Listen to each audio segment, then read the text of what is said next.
5. detsembril toimus Sillamäe lasteaias Päikseke traditsiooniline jõululaat.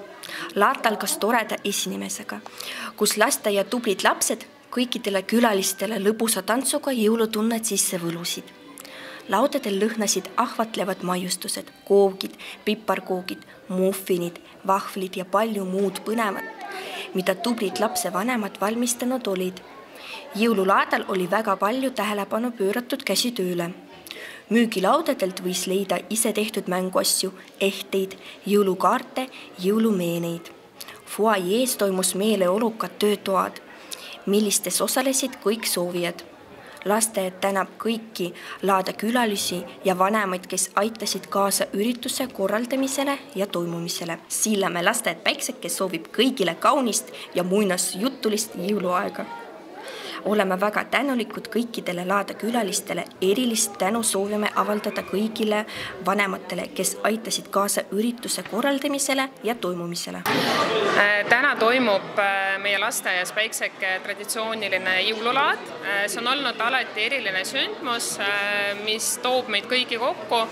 Ja siin me saame naerda, toetada üksteist, nautida igasuguseid kodumaiseid hõrgutisi ja ilusat käsitööd. Jõuludeks ja uueks aastaks soovin kõigile kindlasti õnne, palju kingitusi ja rõõmu hinges. Lasteaias on suurepärane traditsioon jõululaat. Siin on hästi palju laste poolt meisterdatud asju müügis. Painkoogid olid väga maitsvad, kõik on ilusasti ära pakendatud, et väga tore jõulumeeleolu on. Samuti on toimumas töötuba, kus lapsed saavad meisterdada, et väga hea ajaviide vanematele ja lastele koos aega veeta. Ja kõik raha, mis saab kokku kogutud siis nende toodete müümisest, läheb lasteaiale õueinventari ostmiseks, nagu toetada õueinventari ostu. Et väga hea traditsioon minu meelest. Külm on, ai, sõrmed, otsad, külmasad, hõõru, käsi saad, küll siis kohe sooja saad.